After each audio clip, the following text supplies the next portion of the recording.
we could look forward to a period of many pre-submission seminars and PhD awards. This year, I think this is the first one. And others are in the queue. So I encourage as many people to join that queue as early as possible. And I'm inclined to believe that there is a huge deficit of public finance scholarship in the country. And institutions are looking forward to people with competence. It's a matter of you proving yourself. It's not so much, it's a very different situation. Unlike in many other areas, there could be a situation of excess supply. Here it's a good situation of excess demand. And we have to do the idea that there is something happening here. You people are being such that deficit is being, the institute is there trying to address that deficit. That message has to go. And that in that direction, any amount of any effort will not be an excess. And that is the job of my colleagues. And also, when you are going out, I remember when I was, after my MPhil, I went to Institute of Development Studies in Mysore. Kanakarajan, not Janakarajan. He became the director of that person became the director of Madras Development Studies. I met a student over there. He got impressed with me. And he wanted to see where I am studying and all. He came to CDS. Now he's in ASCII. I don't think that he has did MPhil with me. I don't know. Yeah, no, he didn't. Don't remember all. So he is now a faculty in ASCII. So what I'm trying to say that institutions in the long run get known by two. First of all, by people who produce. Second, the knowledge you produce. It takes time. But people is much more. These two are not coming overnight. In the short run, we have to do seminars to attract people over here so that you travel outside. So when I went to Mysore, one of the students came about CDS and he joined CDS. So we have to ask yourself, how many students will be coming to CDS to gift because of your presence? I find you are widely traveling all across. And there should be a kind of, in future, when you come by, anybody going on duty should make a brief note. I don't want to make a presentation over here. Prepare a note, what I learned, what is they take away from that. And the taking duty leave and going out other places means, this is also relevant for faculty as well, everyone. Anybody who's going for a duty leave, for a seminar, presentation, make a page. What is it that I gained? And that will make you, when I go, when I have to prepare that will make you also more attentive, more responsible. So let us make that a culture from ourselves, from our institute. So what I'm trying to say is that fact of the case is from when Humol I discussed, last advisory committee meeting of Madras School of Economics, Dr. Rangarajan was saying that, look, I have been trying to get a public finance expert for the last 3 years, 4 years. He was not able to get one. I told with some confidence that you can expect from GIFT in a couple of years' time. You can expect that. So incidentally, last time when I said in the meeting, I told him that okay, the mandate of Madras School of Economics and GIFT are more or less the same. So why don't we work together? I must tell you that I was a bit ashamed. He didn't listen to that even. He asked me, I'm not a public finance expert either. I understood that. So this time when I made intervention, he repeated quite a lot of that, what I said in his concluding remarks. So what I'm trying to say that we have collectively a responsibility because of, of marketing ourselves. And when you go any other place, make your mark, attract new students over to this place. And we as faculty, we have a job in terms of marketing you people. So we have to collectively market ourselves. In this process, the most important thing which I have seen in the place where I worked is citing your colleagues' work. Citing your colleagues' work is very important. First of all, you should know what is happening in your place. And you can always quote with the difference, nothing wrong about it. But quoting can happen if and only if you know it. So I would like to know that when people are writing here, I would like to see that you are citing the relevant work from the institute. These things which you happen if you look at the early years of CDS. I mean, I don't want to set as a model. I don't think that's it as a model, but that is one place which I said, go to again, economic growth center, where I found Hamada, Hoichi. I mean, they all quote each other's work a lot. So this is very important. So, okay. So the final point is that this year we will look forward to seeing a series of pre-submission seminars, and I congratulate Steffi. Their batch was also not that way highly privileged like the current batch. They have a. I mean, I think I'm happy to say that the current batch is getting much more focused input to equip you to work in the area of public finance, unlike the previous.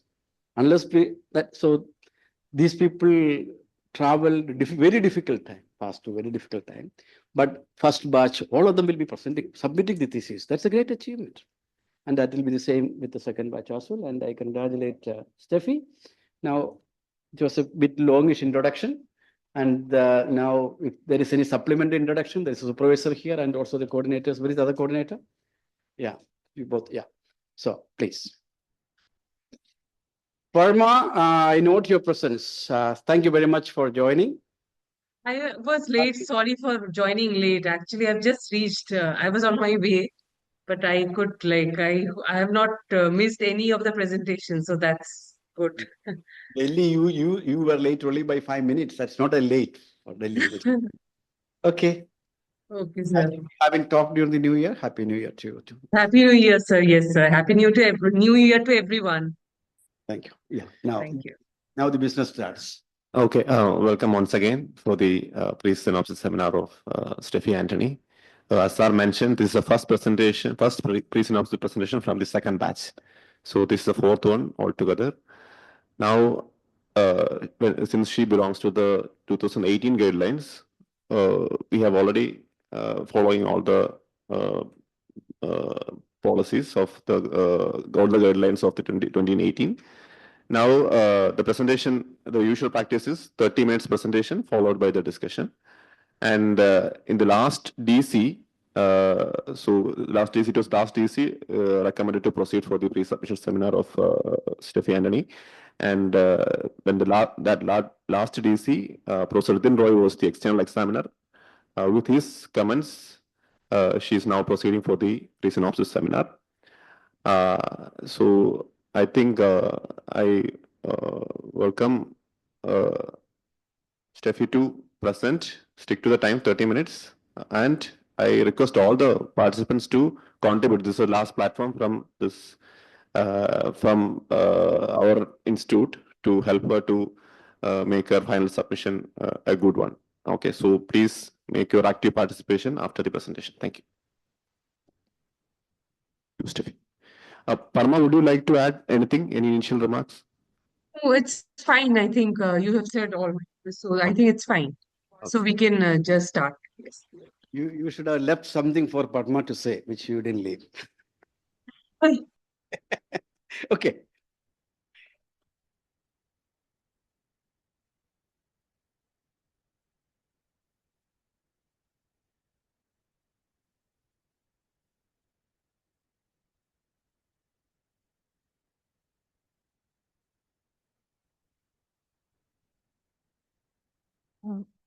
So good morning, all.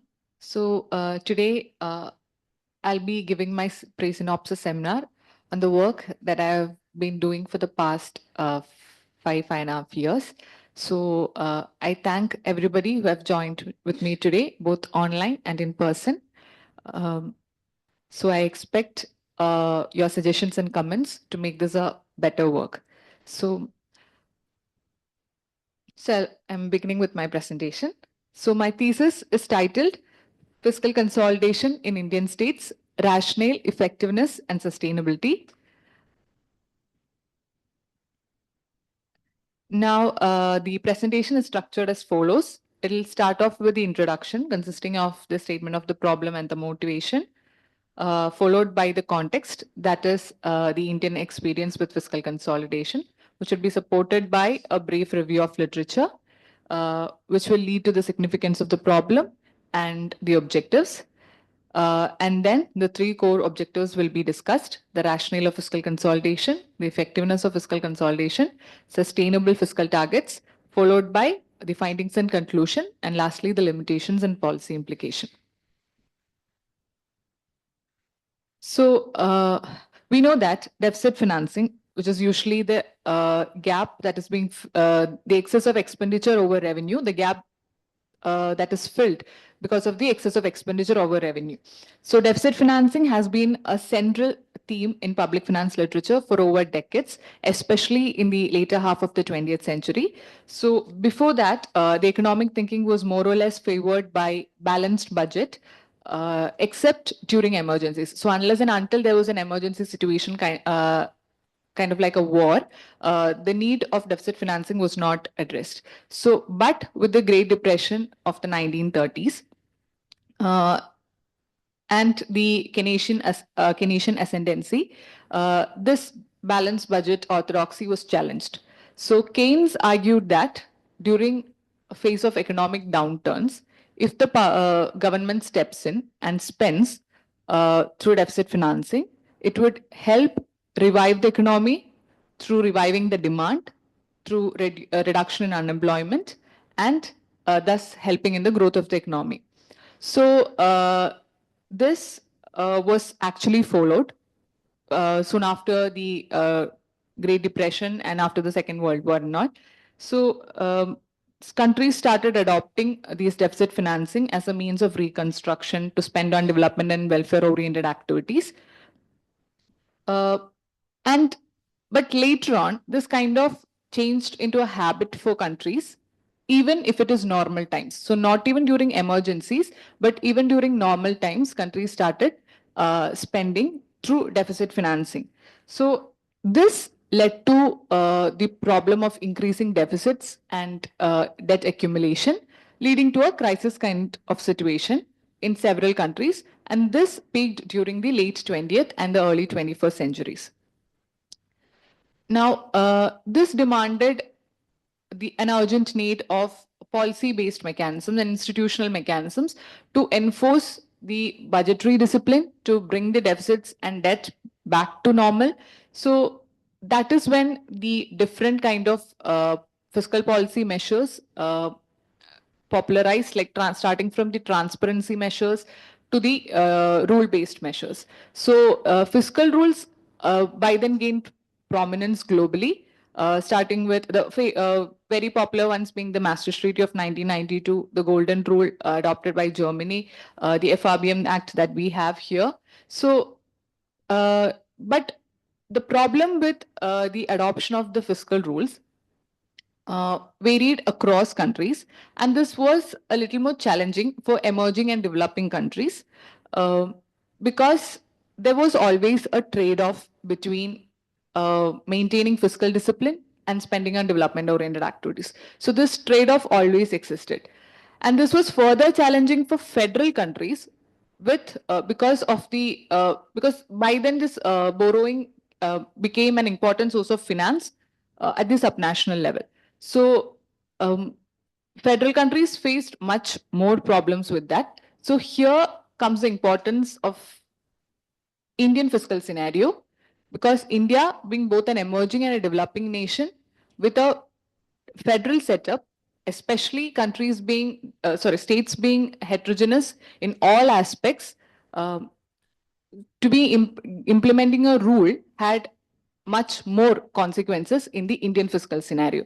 So there comes the importance of studying Indian fiscal consolidation. Now, why is it important? So we have to look at the Indian experience with fiscal consolidation. So we know that the Indian Constitution clearly demarcates the revenue powers and expenditure responsibilities between center and states. So we know that more revenue powers are given to the center, while more expenditure responsibilities are provided to at the state level. So this actually widened the vertical gap between the center and states, creating imbalance between the center and states. And despite that, there are also regional and structural disparities that leads to horizontal imbalances at the interstate level. So Constitution actually provides for a corrective mechanism through the finance commissions, through transfers, which is given through tax devolutions and grants in aid. But despite these corrective mechanisms also, the deficits persisted both at the center and the state levels. So states were thus forced to depend on borrowings as a source of finance.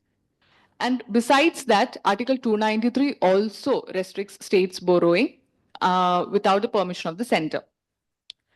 So now, as so starting, if you look at the trend in the Indian fiscal scenario, starting from the later half of the 80s, India faced increasing fiscal stress.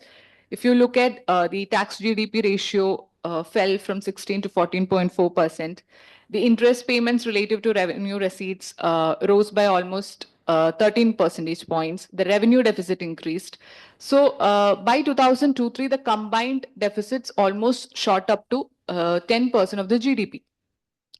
Now, if you look at the state experience also, this was not much different. States also faced severe fiscal stress with the revenue surpluses turning into revenue deficits.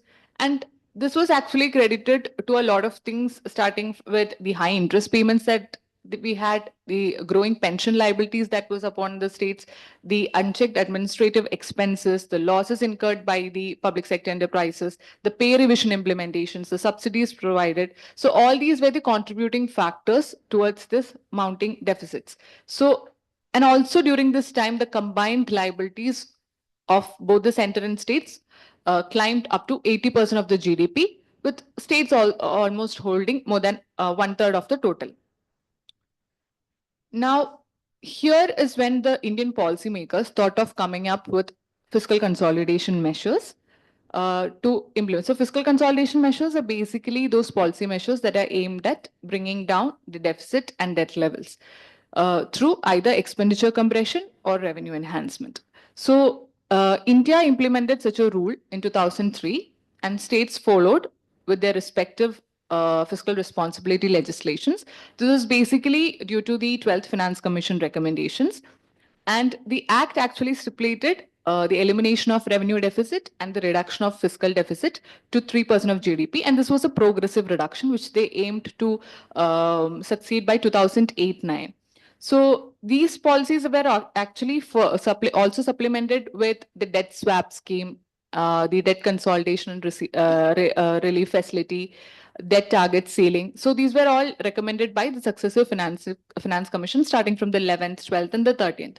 So but the targets that were placed were uniformly placed on the states, despite the structural differences that the states had.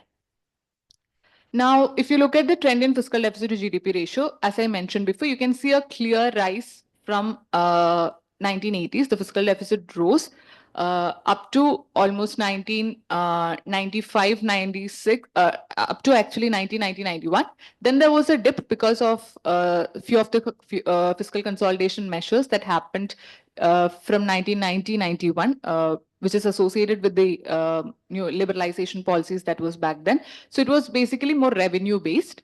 Then again, during the latter half of 90s, again the deficits shot up till 2002-3 until a rule was in place. And the sudden dip that you see in the combined fiscal deficit is due to the implementation of the FRBM. And until 2007-8, it was there. But after that, there was a suspension phase due to the global financial crisis effect.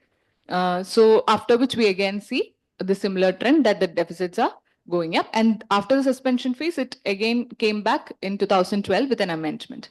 So this is the trend in the fiscal deficit to GDP ratio of both of combined center and the state level. And this is the trend in outstanding liabilities, which is not much different. This is actually a mirror image of like the fiscal deficit only. Now, there are two main implications of having a uniform fiscal target on states. One is that except few years, most states were unable to meet the set targets. And second is that there were severe allocation constraints that the states had because they had to abide by the rule. So which we will discuss later. So this paves the way for further inquiry into this matter to see whether the state level uniform targets had any valid justifications given the horizontal differences. What were to what extent the strategies adopted by the states made an impact on the fiscal and economic position of states? And is there a scope for flexibility of rules ensuring sustainability? So this requires an inquiry into the issues with the help of literature. So now we'll see the literature discussing deficit financing. So we know that still there is no consensus among the economists on whether deficit is good, bad, or has a neutral effect on the economy.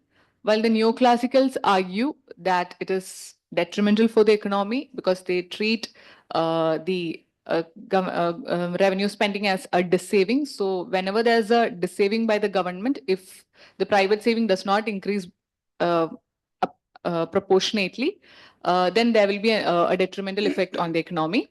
Now, the Ricardian school, they felt that the current deficit is actually the future taxation. So this actually smoothens out.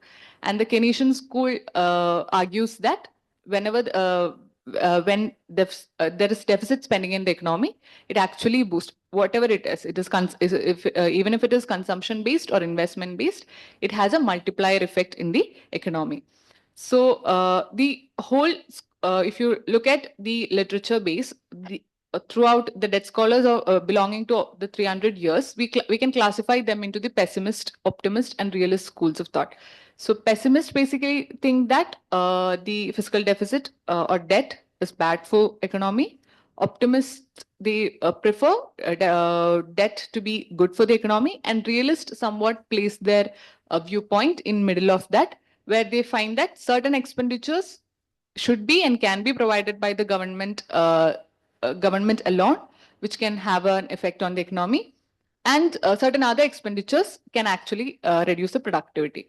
Now, after the Keynesian popularity, later on, a set of scholars have actually seen that Keynesian theories were actually quoted by countries as, or they shouldered on Keynesian theories just as a means for fiscal profligacy. So the main shortcomings that the Keynesian theories faced was they were short-run, demand-focused, ignoring the long run completely, and how there's a political dynamic that have worked out in the which turned the Keynesianism into a prescription for fiscal irresponsibility. So these were the basic criticisms that the Keynesians faced.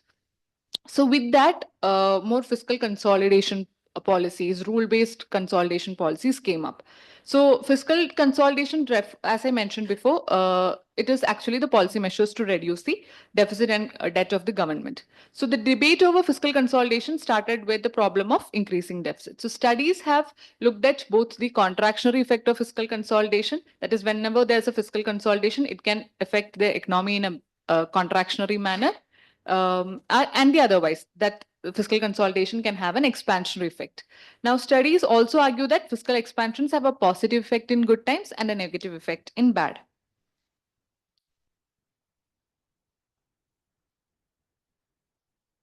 So in coming to the Indian context, we find that studies have quoted that there was a debt sustainability problem in India, which needed a fiscal correction. And several studies have looked into the effects of FRBM, including the weak linkage between policy and operational framework, and how the Fiscal Responsibility and Budget Management Act was far from being responsible. So the success of fiscal consolidation means that they have given up their fiscal space to the center, and this limited their ability to spend on more investment-based critical areas. Now, the heterogeneity of Indian states in terms of the differences in terms of size, their level of income, their fiscal position, the resource raising capacity, etc., demands individual analysis of the issue of fiscal sustainability. Now, so from this, we can see that the existing studies do not exclusively analyze the questions of whether the present limit is justifiable or not, how effective it was, and the scope for flexibility in the set rules of states. So this leads to the very broader question that the thesis puts forward. That is, in a diversified country like India, would a similar fiscal rule fit the entire country? So that is the basic question upon which the thesis stands. So this is addressed through the three objectives. First, to critically examine the rationale for the uniform fiscal targets in Indian states and assess if it still holds.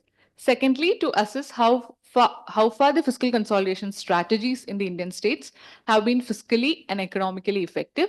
And thirdly, to estimate and suggest the state-wise sustainable fiscal targets for states in the backdrop of economic and fiscal implications. Now, moving on to the very first objective, that is the rationale behind fiscal rules in Indian states. Now, fiscal rules vary across country, as I mentioned before, ranging from transparency measures to numerical target-based measures. So, during the 90s, numerical rules actually gained prominence. And fiscal rule is actually defined as that permanent constraint on fiscal policy expressed in terms of a summary indicator of fiscal performance, such as there can be a deficit-based rule, a debt-based rule, an expenditure-based rule, and even a revenue-based rule. And even balanced budget rule is also a kind of fiscal rule. Now, the most significant justification for the numerical rules implemented within the Indian fiscal federal system was provided by Rangarajan and Srivastava, which we will discuss. Now, this just gives the international experiences of few of the federal countries, basically looking at the conditions upon which they had to go for a fiscal responsibility legislation, the year in which they have adopted, what were the key targets, and whether it was uniform or fiscal.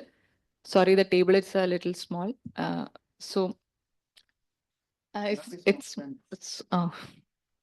Sorry, sir. So I can. So,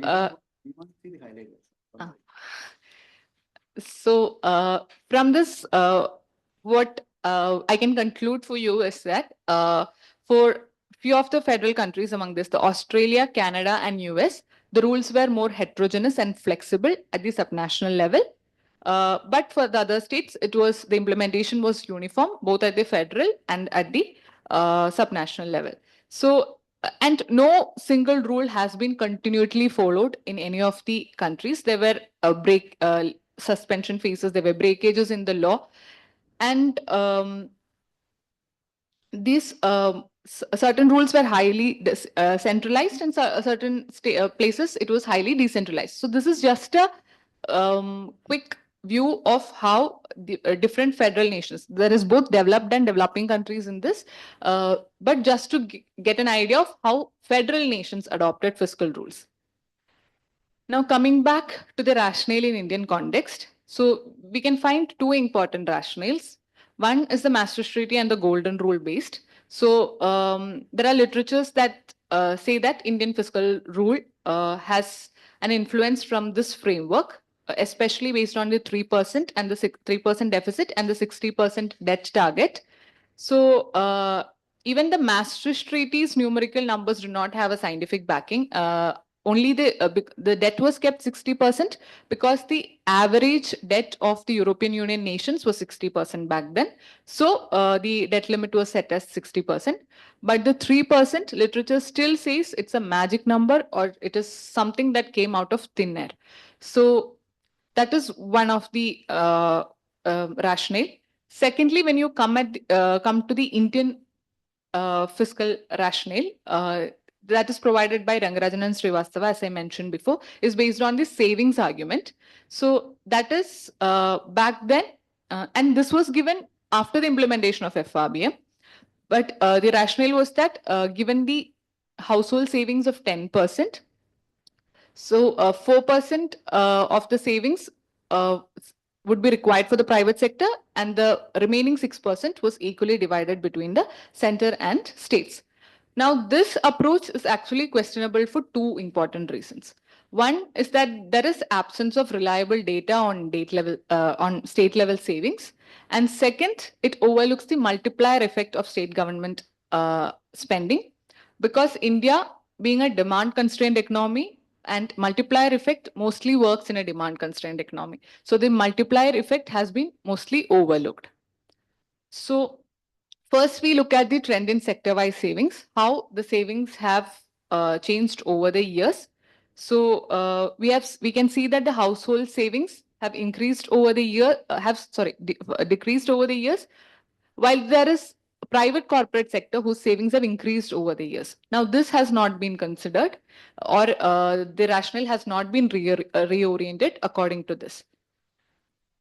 Now, if you look at the components of household savings based on which the rationale is provided, the household net household financial savings in 2022-23 was around 5.78%. Now, according to the existing rationale, if the net financial saving has decreased to almost 6%, then the deficit limit for the center, states, and the private sector will has to be again further decreased. Now, this is not mentioned anywhere. Even the Rangarajan and Srivastava had written an article saying that if the household savings have come down to 5%, either you'll have to bring down your deficits further again. So the assumptions remain the same, that the household savings would neither rise nor fall, and the private sector will always be demanding this 4%. So we have also considered the bank deposits of state-wise bank deposits, because the household savings data is unavailable. We have gone for the deposit ratio as a proxy for this. So we find that across states there is difference. Almost on an average, there is 60% of savings in all states. But one of the drawback of taking the bank deposits as a proxy is that states bank deposits does not completely exclusively mean that it's the savings of the state. So there can be interstate deposits and savings. So that is one of the thing. And we looked at the credit deposit ratio just to see how much of the credit is provided to the states, and on an average there was 70%. So these were the two proxies that we considered in order to see the household savings at the state level. Now, moving on to the multiplier effect that I have mentioned, which is the second point of difference. So studies have tried to capture the multiplier effect of revenue and capital spending on growth. And most studies have found the capital spending multiplier to be higher than the revenue spending. And in state level, if you look, the revenue spending multiplier is higher at the state level compared to that of the center. So we know that both capital spending and revenue spending has a positive effect on the economy. So revenue expenditure is usually viewed as a deceiving of the economy based on the neoclassical argument, but studies point out that not all revenue expenditures are unproductive, and they also have multiplier effect. That is, they also have multiplier effect which works through the consumption channels, saving channels, and investment channels. So in order to question this rationale, here we try to capture both the capital spending multiplier and the revenue spending multiplier. So we have done this for 16 major Indian states for the period 1981 to 2023. So the fiscal multiplier was computed as the elasticity multiplied by the average output to expenditure. And the elasticity was computed by the IRF of fiscal shock to the output variable divided by the fiscal shock to the expenditure variable. Now, we have used the structural war autoregression by proceeding with the identification procedure by Blangard and Perotti. So in the SWAR model, the endogenous variables that we have considered is expenditure, GDP, and tax revenue. So based on that, the state-wise spending multipliers are given here. So we find that almost 11 out of the 16 states have capital spending multiplier more than 1. And also the revenue spending multiplier, we see positive for all the states. So analyzing the spending multipliers, both the capital and revenue, it gives the results that most states have a high capital and a positive spending multiplier. Now, as we've already looked at the rationale, now what we have to look is a rule that is already in place a rule that is already 2 decades old will have had its own effects on the fiscal and economic conditions of states.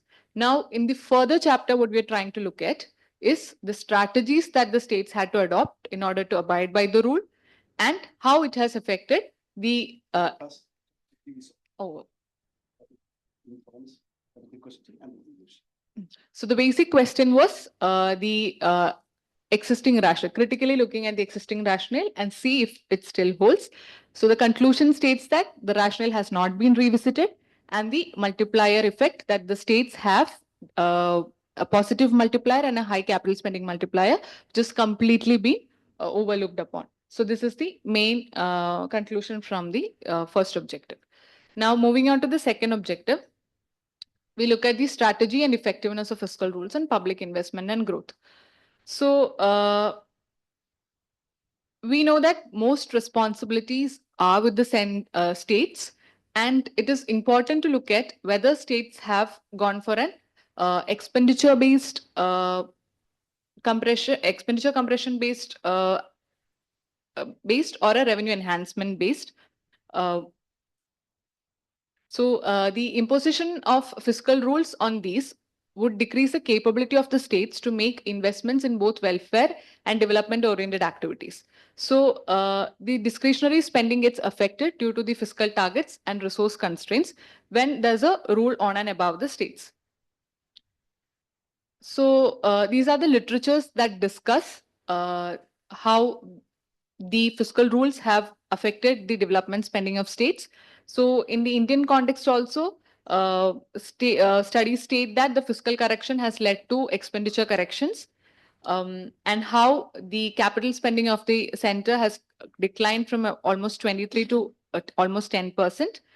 And even Chakravarti and Dash also notes that the negative impact on development spending post implementation of fiscal rules. So now we see what was the composition or how did the states go for the fiscal consolidation. So for that, we have considered Roy and Kotia 2016's annual movements in fiscal deficit. So here we have looked at the change in fiscal deficit as a difference between change in expenditure and change in revenue. So here we see that whenever there has been a fall in deficit, expenditure is what has gone through a cut rather than the revenue. So this is at the all state level. So to make it more clear, we look at the state-wise picture. So going to the state-wise picture, we have divided the conditions for a negative change in fiscal deficit and a positive change in fiscal deficit. So for a negative change in fiscal deficit, there can be 4 conditions: either the revenue, the change in revenue, the positive change in revenue, and there's a negative change in expenditure, or the change in revenue is positive, but the change in expenditure is constant. Or condition 3, where both the expenditure and revenue has a positive change, but the change in revenue is greater than the change in expenditure. Or condition 4, where both the revenue and expenditure has a negative change and the change in expenditure is less than the change in revenue. So likewise, the contrary picture you can find in the positive change to fiscal deficit. Now, based on that, we have conditioned the states. So we can see that states have gone through mostly expenditure cut based on condition 1. That is, there has been a cut in expenditure and an increase in revenue, but the cut in expenditure is greater than the increase in revenue. So this is what we get from this. Now, further we see what, so we find that states have gone for a expenditure-based compression. Now we see what component of expenditure has gone through a compression. Now here we take the development expenditure, social expenditure, capital expenditure, and revenue expenditure. So we can see that the development expenditure and social expenditure have all the important components of expenditure have gone through a cut in this across states. So so after looking at this consolidation strategy of states, further we look at an empirical side of this. We look at how the fiscal deficit or the fiscal rules can have a differential effect on the fiscal and economic implication on states. Now, on the fiscal side, what we are trying to do is we're looking at how fiscal deficit, the changes in fiscal deficit above and below the target level have affected the expenditure, especially the capital expenditure is what we are looking upon. And on the economic implication side, we are trying to look at how the capital expenditure to fiscal deficit ratio have had an effect on the growth of states. So, so the literatures discuss how productive the public investment can promote the overall growth, and studies have proved this tendency in the Indian context. In the economic side, the literatures have widely shown a positive impact on fiscal deficits on investment and growth of the economy. And several studies have found a negative effect on the deficits of the macroeconomic variables. And literatures in the Indian context using various approaches have shown that fiscal deficit is detrimental to growth. And Indian studies have also tried to capture this effect of fiscal deficit on growth and have obtained mixed results. Now, this is the trend in fiscal deficit and capital expenditure to fiscal deficit ratio. So a quick look on this shows that whenever the fiscal deficit was high, the capital expenditure to GDP ratio was high. And this was true for almost all states. Now, we have looked this through two important functions. First is the expenditure response function, where we are looking at the capital expenditure as a function of fiscal deficit and other control variables. And the growth model, where we are looking at the real GDP as a function of capital expenditure to fiscal deficit ratio and other control variables, which are credit and non-primary sector. Now, we have used, as we are trying to look at the differential impact, we have to capture the asymmetry. So an increase in deficit might not be affecting the capital expenditure in the same ratio as a decrease in effect. So that is the main reason why how we are going to capture why we are using the NARDL model to capture this asymmetry. So with the wall test conducted, we found that there's a long run asymmetry among states. And to estimate the equations, the study have used the data on 18 major Indian states from 2000, 2001 to 2021-22. So this is a summary statistics, and this is the aggregate level picture where we see that positive change in fiscal deficit above 3% has had a positive impact on the capital expenditure, and a negative capital expenditure to fiscal deficit ratio actually affects the growth negatively, and a positive fiscal deficit ratio affects the growth positively. So this is the asymmetry at the aggregate level. Now, to look at the disaggregate results, we find that for states like Assam, Kerala, Rajasthan, UP, we see that whenever there has been an increase in fiscal deficit above 3%, the capital expenditure to GDP ratio has increased. And if you look at the growth rate for Karnataka, West Bengal, whenever there has been an increase in capital expenditure to fiscal deficit ratio, there has been a boost in the GDP growth. So here we find that the state level differences were derived from the disaggregate results, which clarify the question of uniformity of fiscal targets. So we find that states differ in various aspects, including economic, fiscal, and political conditions. So this leads to scenarios where states react differently to a common rule-based framework. So now we are trying to question the uniform fiscal target through the flexible fiscal target. So we are trying to assess if a flexibility in fiscal rules are possible in the next chapter, which is the sustainable. Okay, so here what we have tried to look at is the effect of the fiscal rules on expenditure and growth. So firstly, we looked at the strategies that was adopted. What was the strategies that the states adopted? And secondly, what was the implication of it on expenditure and growth? So we found that states have had gone through expenditure compression during this period, And the empirical analysis also supports the same, that whenever there has been a deficit cut, expenditure has been affected. And whenever there was an increase in deficit, expenditure was boosted, and thus there was a boost in the growth. Now, from here, as I mentioned before, we move on to the sustainable fiscal path for states.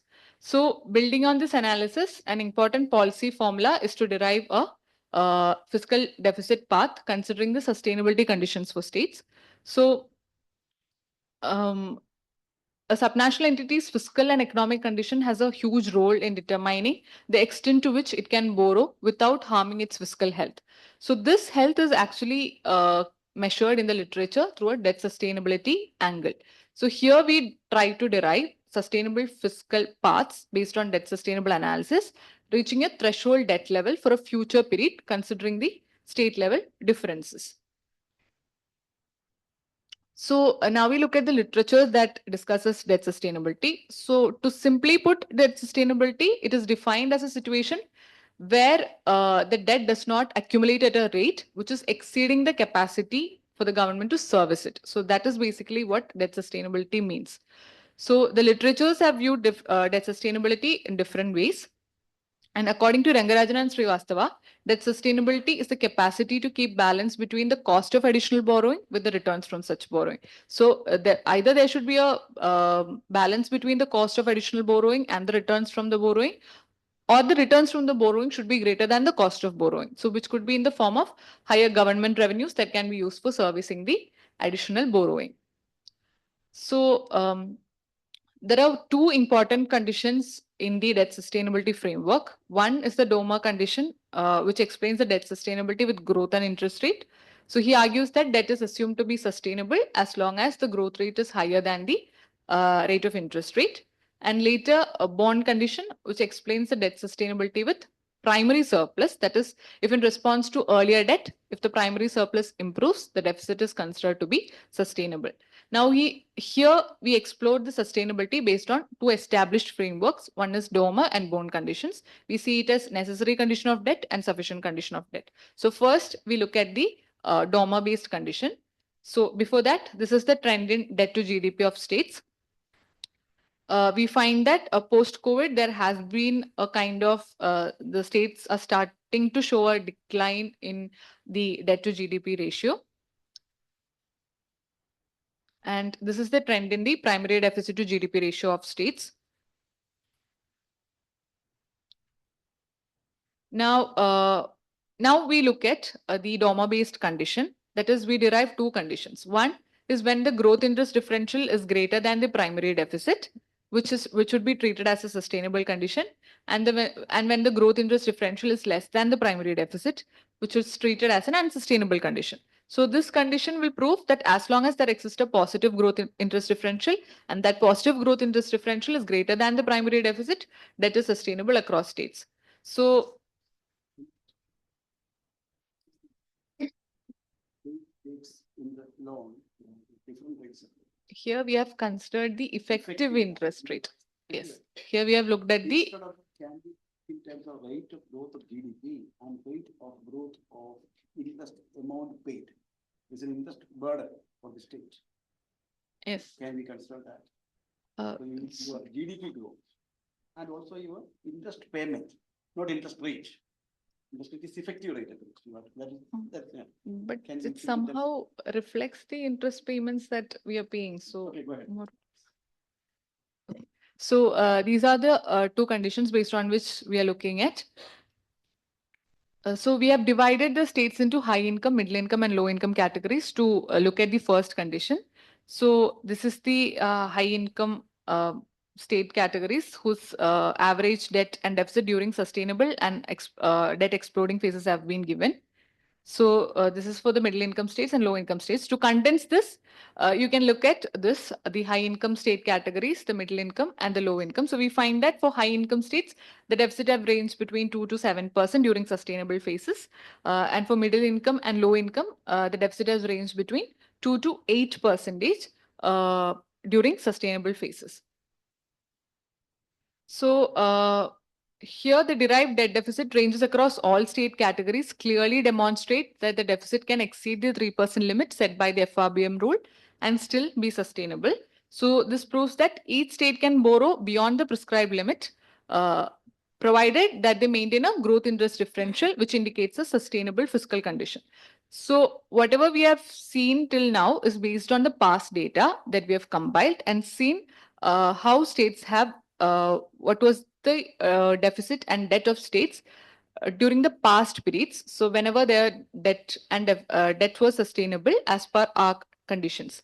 Now what we are going to do further is to do a simulation exercise and derive a path what the states can follow for a future point in time. So for that, based on this debt sustainability analysis, the study further tries to derive debt thresholds and a sustainable fiscal trajectory for states in the coming years.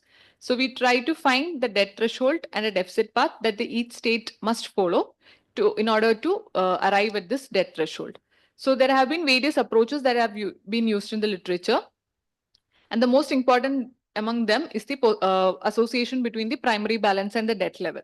So our basic model, we have conducted separate time series data of 18 states in order to derive this from 1990 to 2023. So we employ the threshold regression to arrive at a sustainable threshold for each states. Threshold regression is important in understanding how the coefficients of region varying variable differ across regions. So in our case, the model is primary balance as a function of lagged debt to GDP ratio and output gap and expenditure gap control. So here we see that the threshold regression gives the threshold value of debt above and below which the primary balance changes. So this would be the threshold that would be a sustainable threshold. So based on the derived debt threshold, we would be deriving a deficit path for states based on the debt dynamic equation. So the deficit path was actually formulated based on this equation, where F is the fiscal deficit, Dn is the debt threshold of a state that is derived from the regression model, dt is the current debt level, G is the nominal growth rate, and R is the number of years until the target period. So here the target period is 2047 that we have considered.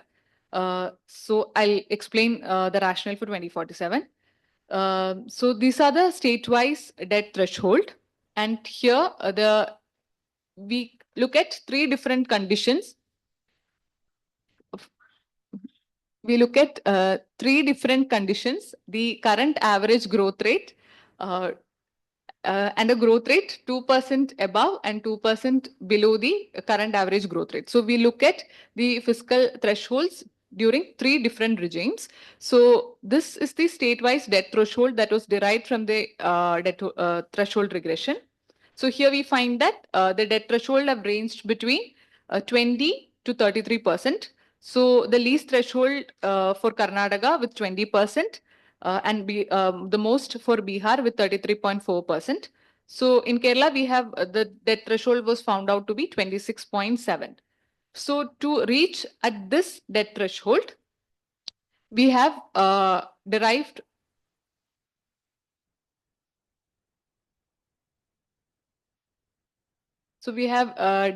the following fiscal deficit path. So, and the period that we have chosen is 2047, which is in par with the Vision 2047, which is the Viksit Bharat that the country is aiming to be developed by 2047, and where the states have equal contribution to this development process. And we cannot take different time targets for different states. Like we have the Vision 2031 in Kerala. Likewise, the states might have different, but this would be very complicated. And also to get, so if to have a very near period as a target would mean that you will have to cut down on your deficits further. So now we have kept Vision 2047, which is almost a medium term kind of situation where you can aim for this debt threshold with the given fiscal deficits. So here we have the current deficit, the current FD, and the average growth rate, which is actually the average of the post-COVID growth rate, average of post-COVID nominal growth rate. and the debt threshold towards which we have the fiscal deficit path is derived. Now, with the current, say for example, for Andhra Pradesh, with the current average growth rate, the state can have on an average 3.69 fiscal deficit. With a higher growth rate, they can afford to have 4.21, and with a lower growth rate, they can only afford to have almost 3.15% fiscal deficit. So the sustainable fiscal deficit range for the Andhra Pradesh is actually 3.15 to 4.21. That is from with the minimum growth up to the maximum growth. So likewise, for different states, this have the range is given. So on an average, states can actually vary between 3 to 4% in order to achieve their aforesaid debt thresholds. So now these findings can be compared with the Niti Aayog Fiscal Health Index 2025. So this index is actually achieved by considering indicators like high quality of expenditure, revenue mobilization, fiscal prudence, debt index, and debt sustainability. Now the index indicates that the top ranked states are highly fiscally healthy. But based on our analysis, all the top ranked states have more space for borrowing. So which basically means that to be fiscally healthy, the states actually give up their borrowing space or they don't spend much. So this is the contradictory effect here. Now the mid-ranked states, or what the Niti Aayog defines as the performers, front runners and performers in our analysis are already within the sustainable deficit trajectory. So so here to sum up, the basic notion of the chapter was to look at the sustainable fiscal path for states. So one we have looked at using the past data based on the Dormer condition, like what were the sustainable phases of states, and during these sustainable phases, what were the debt and deficit of states. Now, secondly, we looked at we tried to derive a sustainable fiscal path for states over the years up to 2047 in order to reach a debt threshold that we have already derived using the threshold regression. So the main finding is that states can be flexible, state can have a debt threshold, and state can afford to have an average of 3 to 4% fiscal deficit.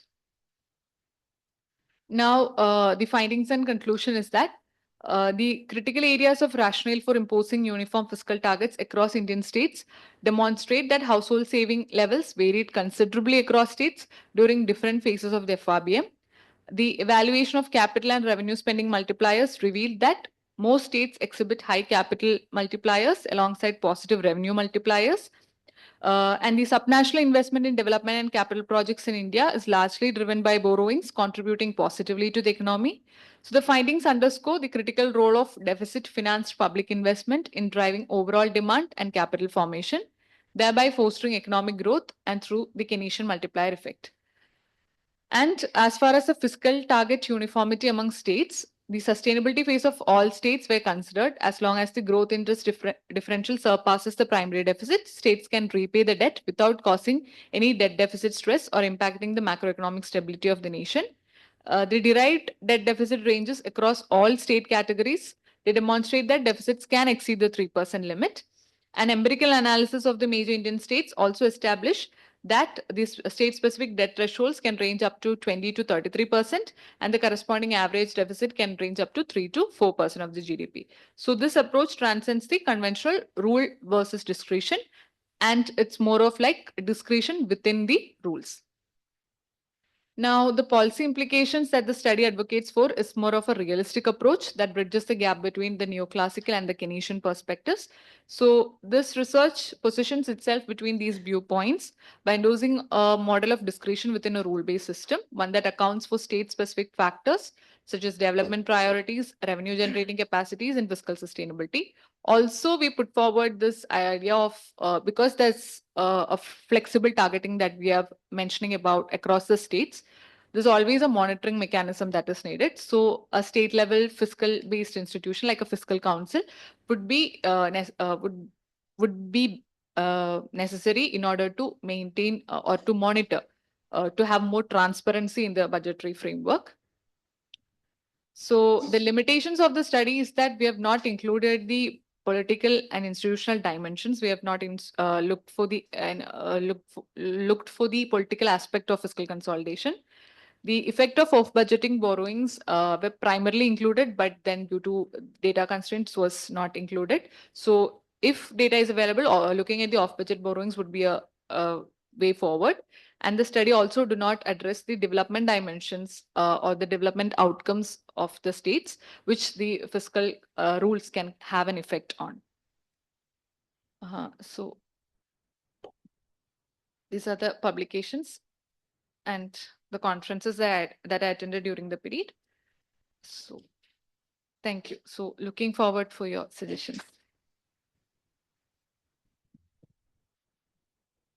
I think except the fact that the thank you turned out a bit smaller. Otherwise, it was a wonderful presentation. It is indicative of the enormous amount of work that you have done. And I congratulate both your supervisors for driving through this journey. But then the floor is, this is a pre-submission. And there are now, when you are giving comments, beware of the fact. Point number one, don't try to drive the thesis away. They have their supervisors are there.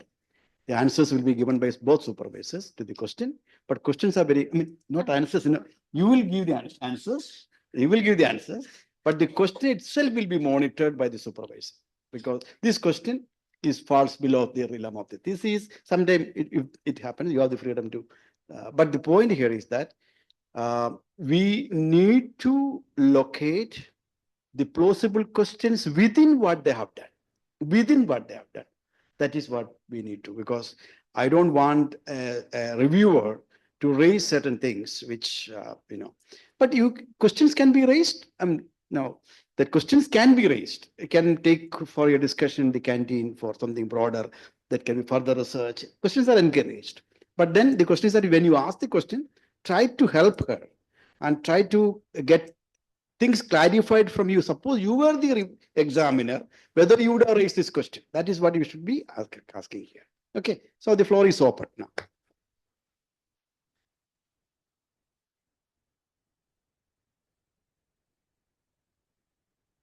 You have bribed everyone?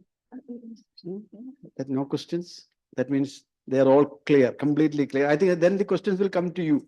You don't need to answer that. They have all passed the thesis. Pardon? They have all passed the thesis. Yeah. That means they are. See, Burma must be knowing that our rule here. If anybody is keeping quiet and not raising any question, that person is not Steffi's friend. They want Steffi to be exposed of all the problems with her outside. If anybody is asking question, they are her friend, because they want her to preempt any such questions, shield her, give her enough warnings. I thought you have a lot of friends here.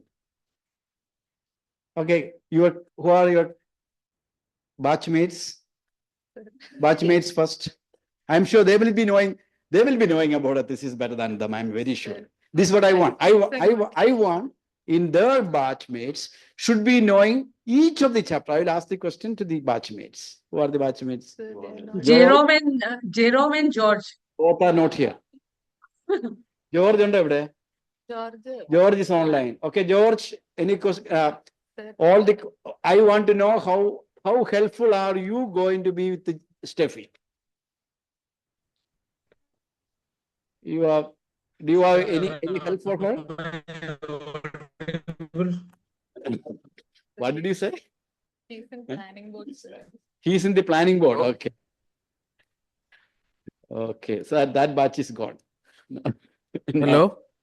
Yeah, George. I'm asking, you know that your batchmate has presented the pre-submission thesis, and this will be giving you enormous encouragement and incentive to be the next person to do it. But do you have any questions to help her to see that she will not have any problem with her reviewer, examiner? Sir, I'm not going to ask Sorry, you are not audible.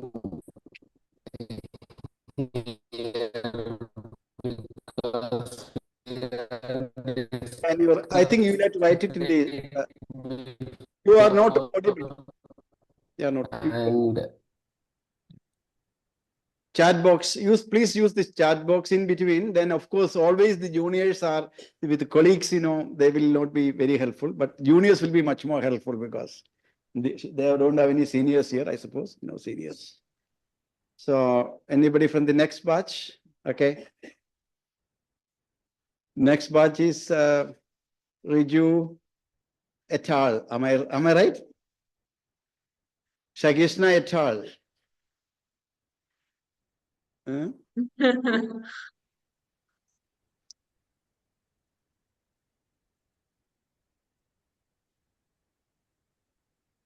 No, nobody, no questions?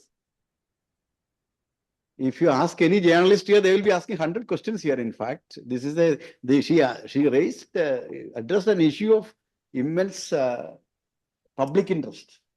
Your topic is very important topic. Any questions from this? Any student? Any questions? Any clarification? Oh, the junior batch, they are the right. The junior mass, they will. Okay, fine. Yeah, I should have started with them. I'm sorry. I always make mistake. Okay, new batch. Yeah, that's fine. No problem.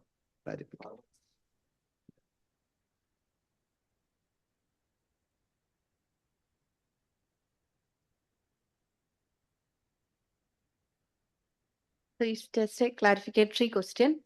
Like you have classified the states as high, middle, and low income states. So as per Doma's condition, I think the economy growth at level greater than that of the interest payment. So in your threshold findings, we found that higher income states are having high level of threshold than compared with the low income states. No, they are right. low threshold rather than the low and middle income states. So higher income states are having a low level of threshold. Okay, then that question is cancelled. Another is that you have you have made some conditions like in the case of deficits, expenditure is greater than revenue, expenditure growth rate is greater than revenue, then deficit will be greater likewise. You have given 4 conditions. Okay. That. Yeah. So in that classification, have you gone for the states with specific kind of expenditure? Like the states are having high level of committed expenditure, or the states are having specific, like, for example, climate finance. So have you gone for like specific kind of expenditure and the states are having in some kind of committed? No, that kind of expenditure was not looked upon because the primary objective was not that. It was just to see whether they have gone for expenditure compression on an overall basis. And just the important components of expenditure, that is development, social, and capital, likewise, but not any more narrower expenditure we have not looked upon.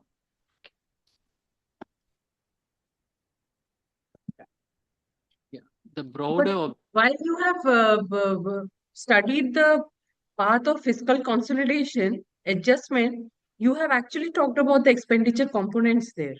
And when you talk about revenue expenditure, that is the committed expenditure, what she was mentioning about. No, she So was in talking about certain other like climate finance based expenditures. climate finance, you have not done as per that matters, but the other expenditure you have looked at. Yeah, that I. That's what Yes. she said. Right. Okay. Okay. Okay. the broader objective of this fiscal rules are like macroeconomic stability, but in your model that is not coming up. Like, will it be partial if you're not considering that part? So macroeconomic stabilization is actually more or less the responsibility of the sender. We assume that given this debt threshold and this fiscal deficit path, this would take care of the macroeconomic without causing a problem to macroeconomic stabilization. This deficit would not be a problem for the macroeconomic stabilization. So that is the basic assumption based on which we have derived this.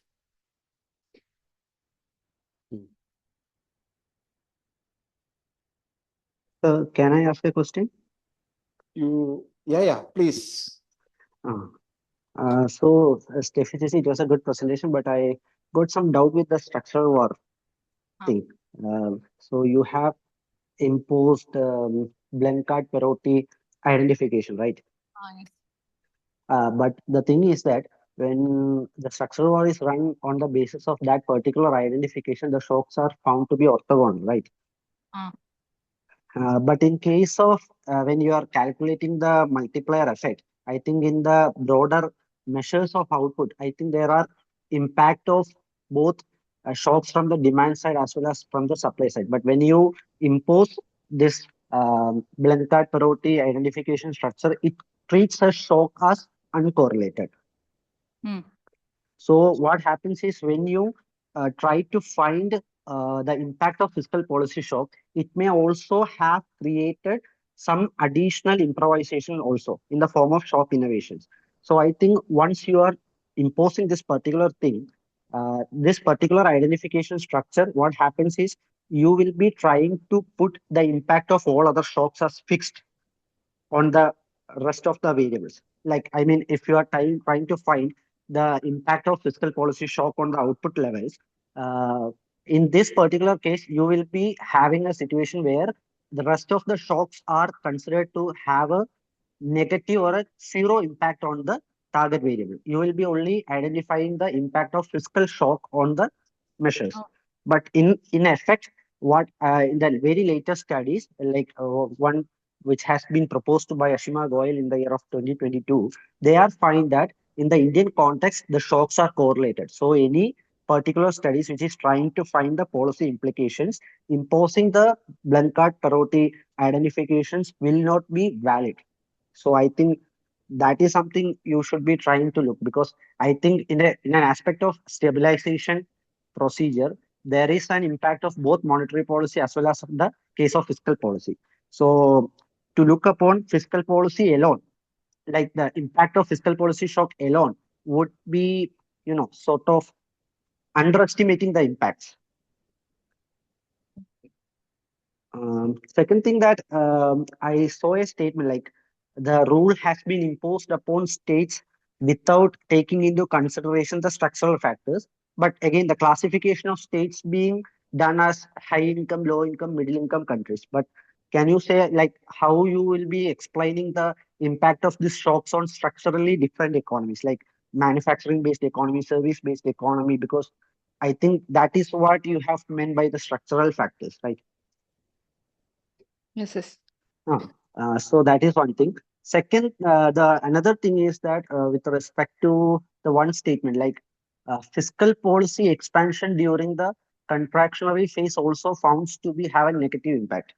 Some statement that you have made. I'm not sure about where that has been made, whether it was a theoretical proposition or not. Can you repeat? Like fiscal expansion during the phase of economic contraction also found to be, worsening impact. Like I read the statement in the slide. I think it was part of some theoretical proposition. So whether that is actually countering to the main proposition of Keynesian countercyclicality, that is one thing. Like your whole presentation is revolving around the Keynesian proposition like things, like counter-cyclicality impacts and all those things. But again, if that is the case, whether the counter-cyclical approach holds or not, because there are some studies which says there are instances where fiscal policy turning out to be pro-cyclical. So whether that difference, that switching between pro-cyclicality and counter-cyclicality, does it also have an impact on this particular, that's the sustainability aspect? That is also one doubt I get. Yeah, that's it. Thank you. Thank you, Aditya. You have response. You can. I was not aware of this criticism of this Blanchard and Perotti orthogonalization on SWOR. So whatever that I've done is based on the literature backing. So I'll have a look on that. So the second question that you asked about the structural factors, yes, we have not accounted how this would affect. This is purely based on the fiscal aspects, like how it will affect the expenditure, the growth. So the point that we put forward is yes, the states structural factors of states have not been considered, but our analysis is from the side of looking at the fiscal aspects and deriving a limit that is sustainable both based on debt and that does not affect the spending and growth. So the other structural factors, like if it was a manufacturing based economy or a agriculture based economy, is actually not looked into in this analysis. And the I didn't get the contraction. I had mentioned that the fiscal consolidation has a contraction. The studies have found out the fiscal consolidation to have a contractionary effect and an expansionary effect on the economy. But I didn't get your question properly.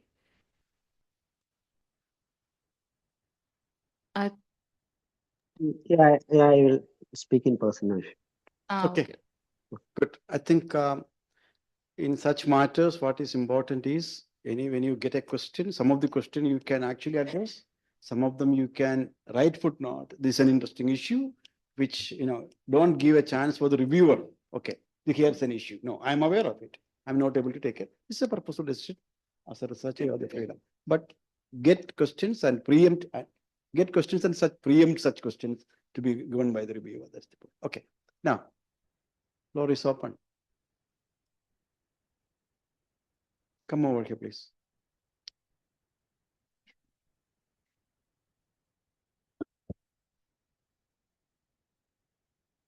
Just a clarification question. You have mentioned that deficit exceeding, many states have exceeded deficit more than 3% or reached 7% or something.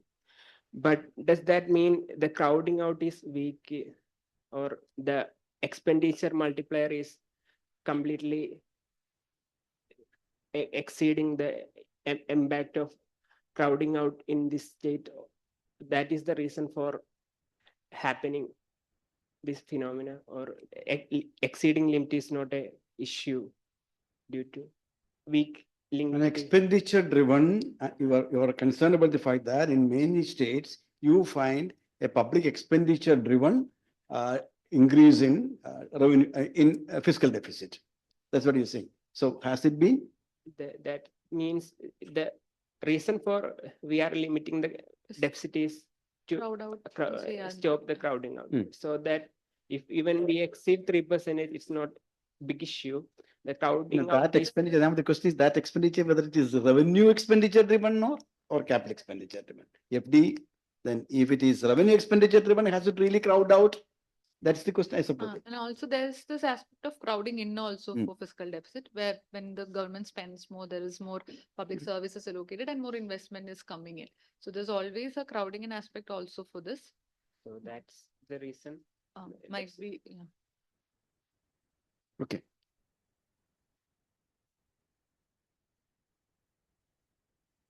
Others are also welcome to ask. I know I would like more friendship among yourself. Others are keeping quiet.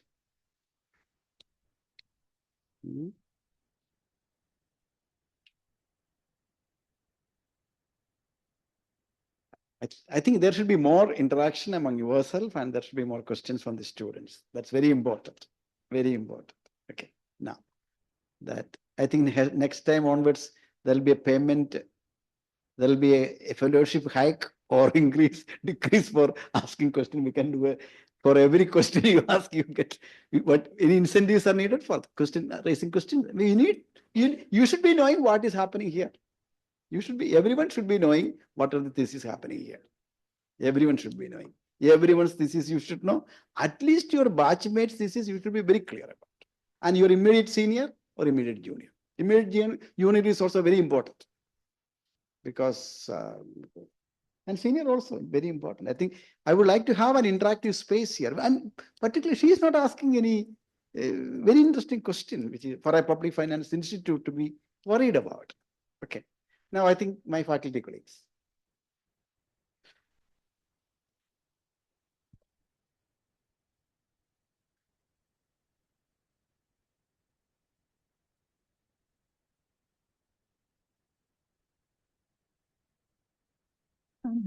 Steffi, that was a very good presentation. And as everyone like pointed out that you have raised interesting questions that one should be concerned about as far as the public finance arena is concerned.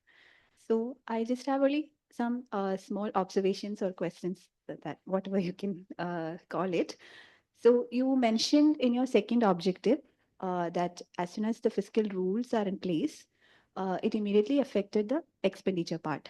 So it's been like the immediate consequence was expenditure cut or expenditure compression. But just I want to, like from your explanation, the one part which was not clear enough was within expenditure, you have mentioned development and capex and all. So within that expenditure category, which one was relatively better off or relatively worse off? So were there a crowding out effect because of this fiscal rules are in place? Secondly, can you categorize or group states because of this fiscal rules, whether the states have gone or shifted their focus from development to capex or vice versa? Secondly, you can back it up your explanation with similarly fiscal federal nations, which have been following homogeneous fiscal rules among the subnational entities. So whether it was expenditure cut or compression or any other strategies. So how have been the global experience with respect to that? Second, with respect to the relaxation part. So relaxation part, what I could understand that you categorize the state into high income, low income, and middle income state. So can it be a narrative like lower debt states can be given this much relaxation compared to higher debt states?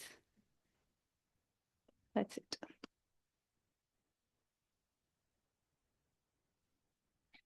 Yeah.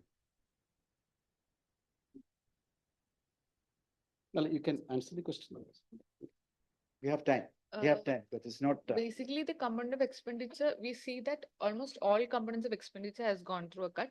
We even see the revenue expenditure having more cut than other components of expenditure. And if you look at the development, social, and capital part, the development expenditure had gone for the most cut in most states. So that is the thing.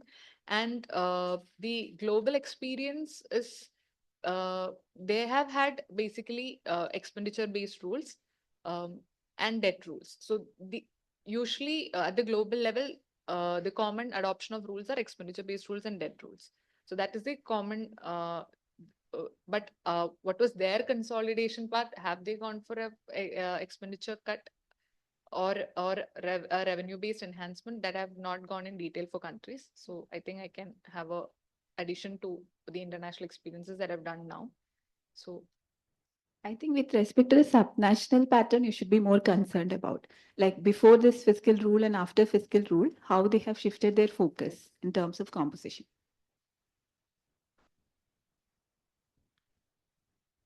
Okay. Steffi, it is a very excellent presentation. I have no questions on your presentation, but some things I think it would be better if you have a background, strong knowledge about this issue. First, we have started with deficit financing. So, since we are asking the rationale of the concept, rational means we have an independent thinking process.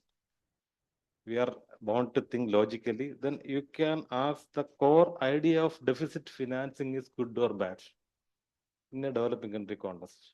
Because we are creating a deficit, we are borrowing, then we are using it for development, then we are making deficit, then we are going for this deficit, debt, borrowing, development, then deficit. This cycle will be continued. This cycle will be useful for a country like India's good or bad, that you have to think as a background. Within that background, you can place this question. And when you start the presentation, if it would be better, you can present the idea of fiscal consolidation, what it means. So, because fiscal consolidation is a core thing, what it means. That's all. Then coming to the what strategies part, Domer and Bond, they have their own ideas. In the Indian context, if you can introduce a new idea beyond the Domer and Bond, at least conceptually, that would be good. That is, I said. Good. Very good. Okay. So, Yeah. Have we you, are- have you want to go beyond? Do you want to, I mean, because public finance in the country is basically following outsiders. I mean, we are very religiously following what is said outside. I'm yet to hear anybody public finance. I mean, only logic is that Srivastava and sorry, Rangarajan 10%, and that is equally divided. Anyway, go ahead. Good. Good question. I really like it. But not that, you should be ambitious. Right. Go ahead. Okay. So, basically, our argument is deficit financing is good for the economy, especially a developing economy with needs, because different states have different revenue raising capacities. Their revenue raising prospects are different. So there might be differences in their expenditure, the development needs. And yes, if they're not able to raise the revenue in accordance with their expenditure needs, then it can be financed through expenditure. So deficit financing is more or less treated as a good thing according to a thesis in a developing countries aspect. And secondly, I don't know if I missed, but I had explained fiscal consolidation is actually the policy measures that the government adopts, basically just to bring down the deficits and debt uh, to back to the normal, to not have a sustainability kind of issue in the future, or a debt stress kind of situation to emerge. So countries adopt those measures to bring down the deficits and debt. So that is the basic thing of fiscal consolidation. And the other thing I forgot.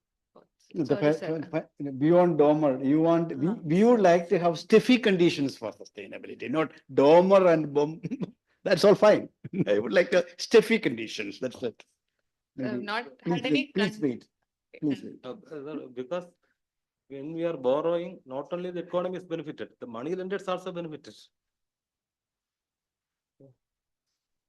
Now I have not developed anything as such. No. It's based Please on wait. the- She will come.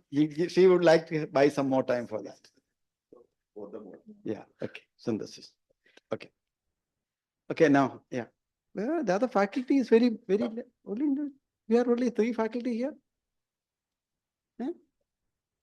Why PhD thesis pre-submission? All faculty must be here. Okay, fine. Steffi, let me join others. It is a very good piece of work, and also you presented it very well. I have a set of clarificatory questions, if you put it that way, and also some minor comments and suggestions, if it is going to help the narrative of the story. I would like to start with what Dr. Anil started with.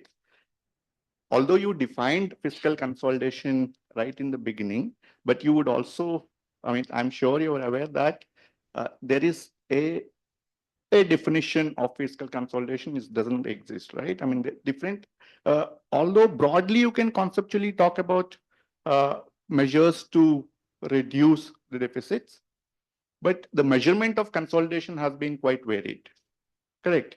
So with some discussion, I'm sure you would be having that in the draft, but explicit discussion on how different studies have treated fiscal consolidation and measurement. Because internationally, the measurement has been very much different. Here we are taking more on the fiscal deficit front, but the international literature does not talk only about fiscal deficit. All right. So that is one starting point.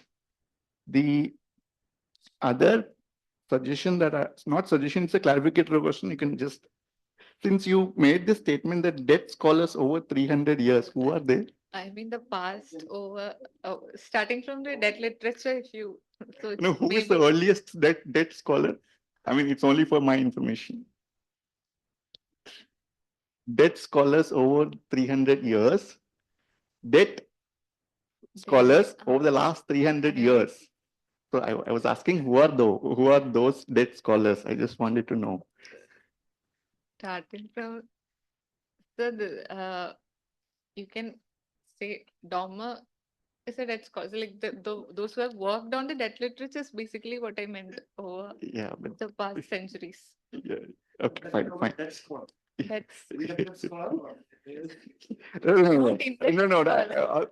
I also don't trivialize it, but just be sure. Okay. Yeah. The other one, you have produced a table, but I was actually thinking since you're talking about I'm referring to your chapter on rationale.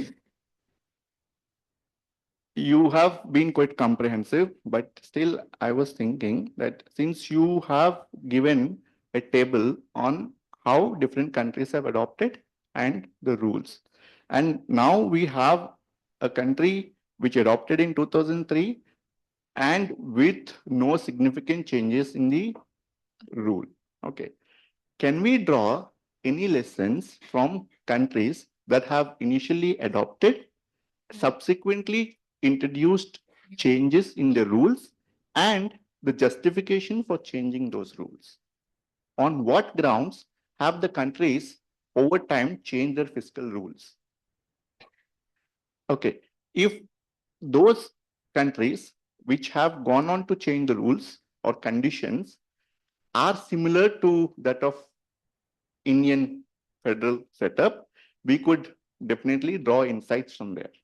And we could also strengthen your argument when you are saying that, we cannot have a fiscal rule time invariant. Okay. So that is one point. And you have made a statement that multipliers are mostly effective in demand constrained economy. Like, can you explain the channel through which it happens? So, because when you spend more, there's more public services. The others were suggestions. I would take it that Others are mostly suggestions. Demand constrained economy in the sense, okay, when you spend more in a demand constrained economy, so the money is reaching a lot of people. So this actually increases the consumption channel. So it works through the consumption channel, and thus it affects the growth. Okay, then I will move to a suggestion where you have done a SWR model for estimating the multipliers, right? Since your study is also on the fiscal rule, would it improve your result? For example, you interact the introduction of 2003 FRBM because your SWR study starts from 1990 and then 1981, sorry, and then you see whether this particular policy itself has changed the way multipliers have been working.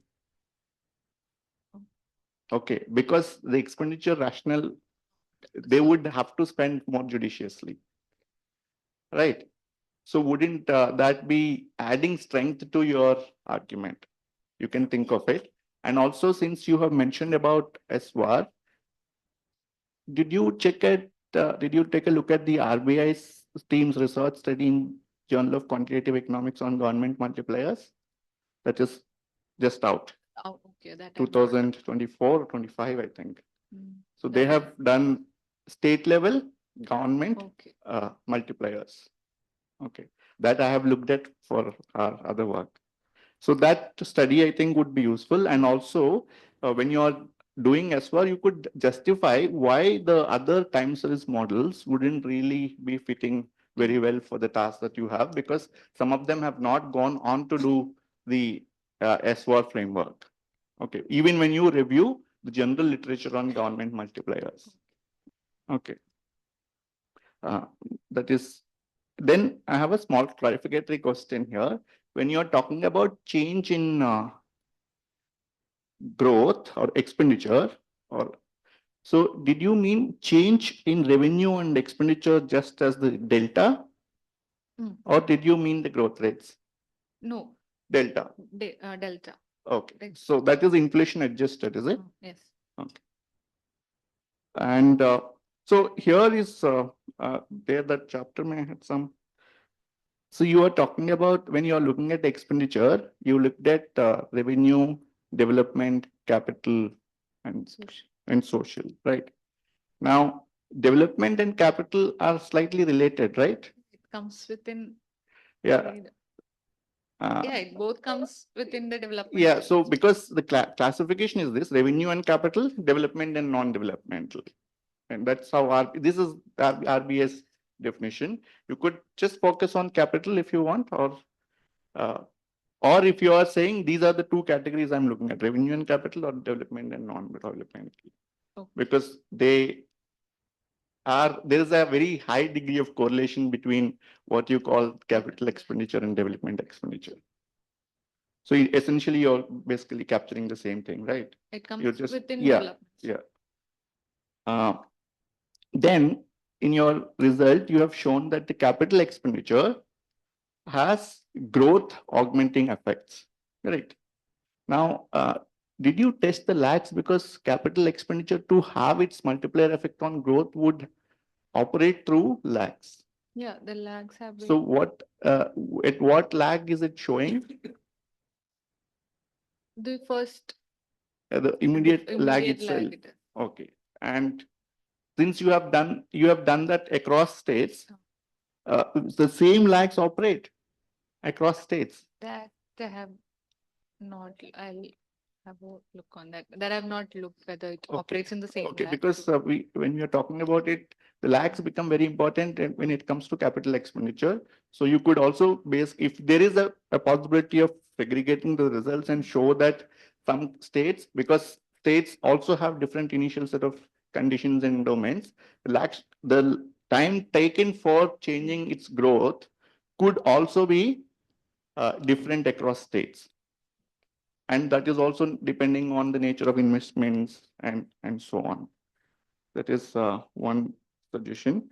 Then the other one is you have talked about DOMER being a necessary condition and one being a sufficient condition. Will you have a framework where you are not satisfying the necessary condition but satisfying a sufficient condition?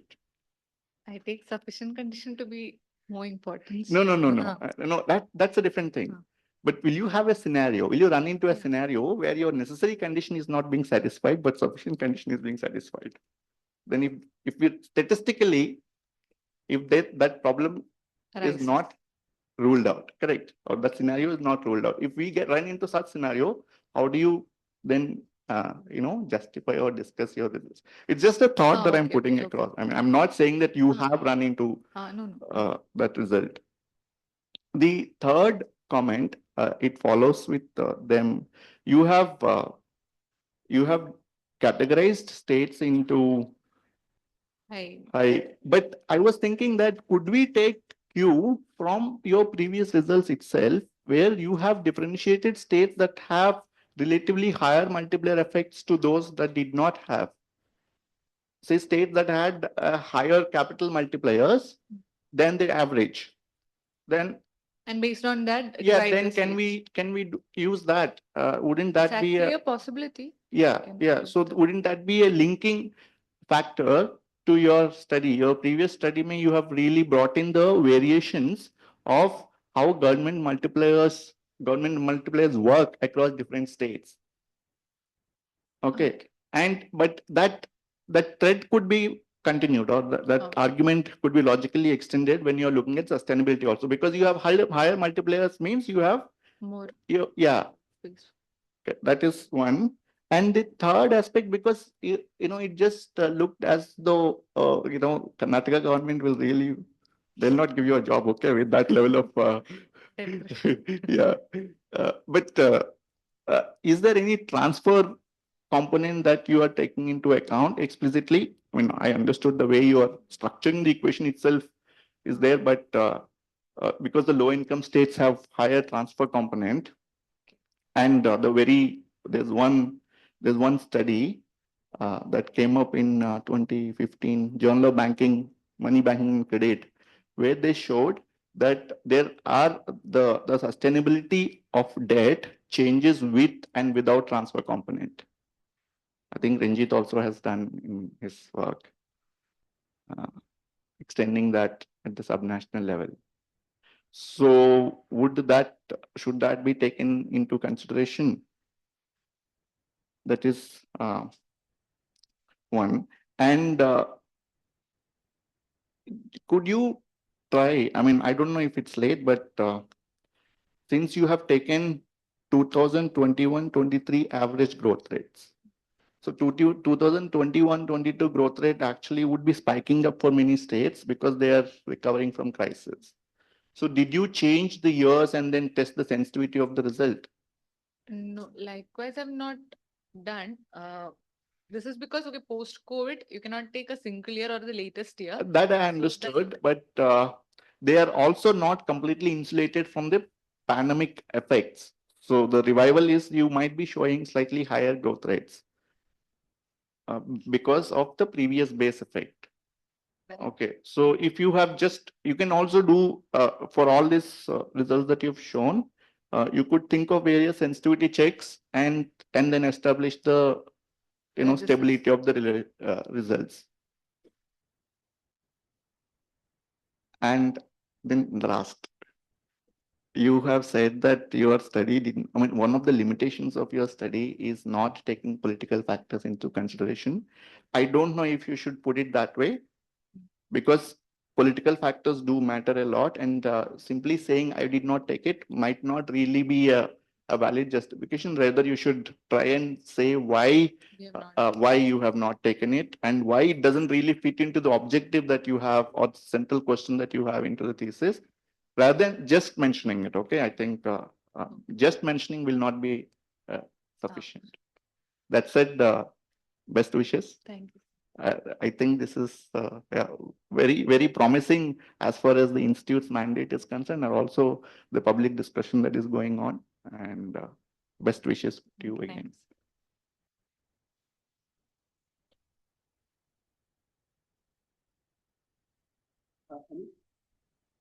Anub was actually the DC member. DC member. I have given more than comments. DC members cannot give more comments. It's fine. I think I agree with all what he said. I think in between too many things are coming in my head. So I think my head is not good. Let me tell you interesting things. Very interesting work. Only thing is that I'm reading. I would like to read the thesis. I don't have the time, and I have to reduce thesis first. But I will be reading it in one night. I'll be giving it. If this thesis goes to an examiner, there is a likelihood that he might keep it apart for reviewing. It may not. He will review it.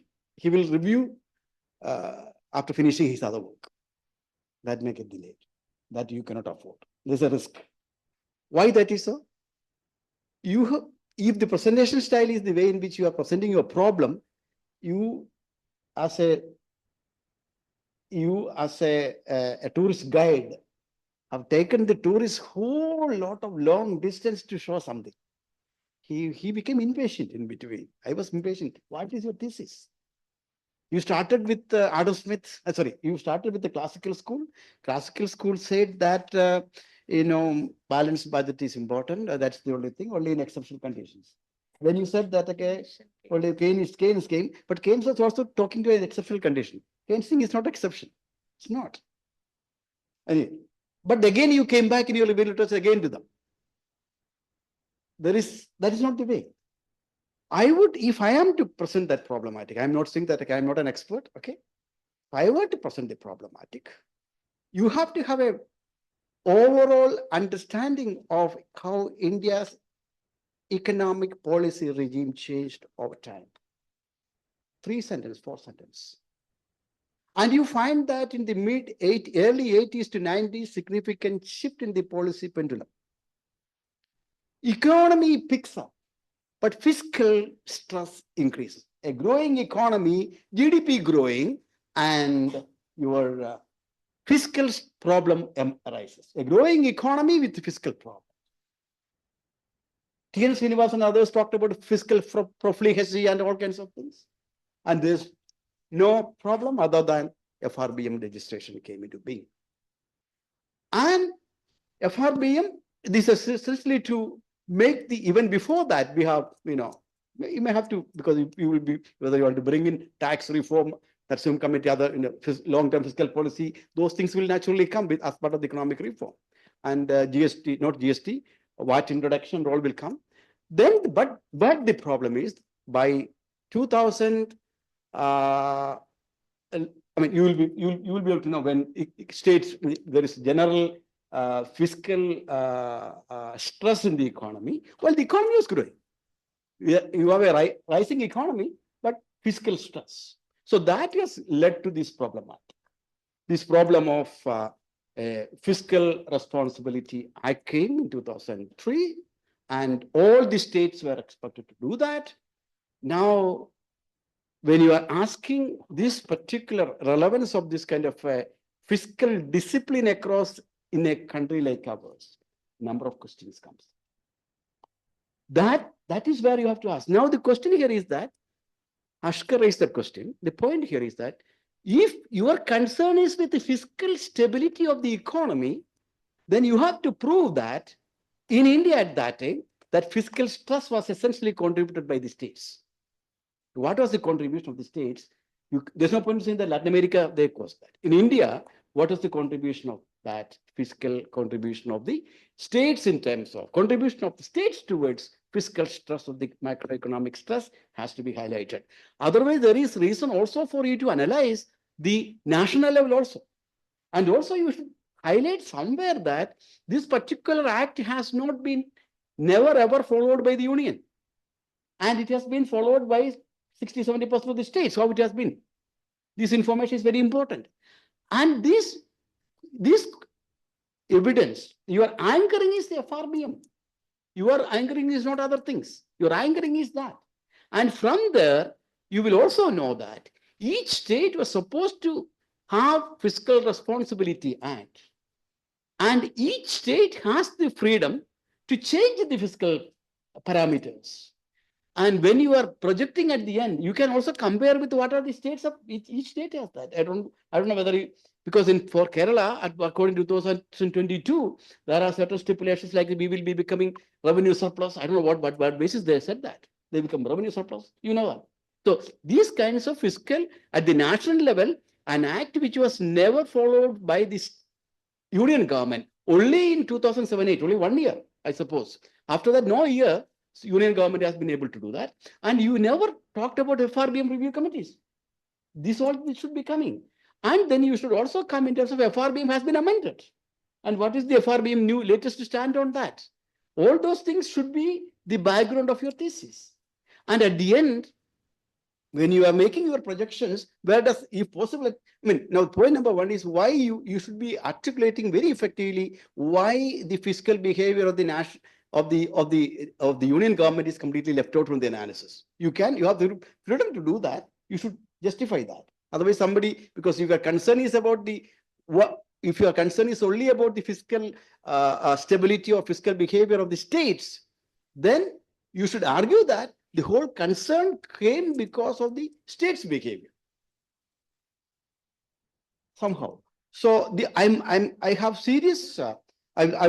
We can perhaps sit for 2 hours. Perhaps I would like to say that the problem statement is not done properly. So from there, this should come. Then the review literature should come. Only it's a matter of, but only thing is, I thought that you are. I don't know where are you anchoring your problematic from. You are a student of Indian economy. You should be knowing what is happening in Indian economy. After all, the whole thing is for growth, development, and welfare. And you have to articulate the whole thing in the overall macroeconomic policy framework, which India has been undergoing. We have to do that. And in 2.5, 3 pages, you should be able to say what are that particular thing. What is the economic rationale for? Now, for example, when you are talking about fiscal targets, 3%. Quintessentially, you are talking about fiscal targets for a subnational entity with the underlying assumption that this subnational government has got control over your revenue and expenditure. Because your transfer deficit is a function of your revenue and expenditure. When you're talking about a subnational entity, they don't have the control over their revenue. All of a sudden, here comes the union government taking over your fiscal freedom by way of GST.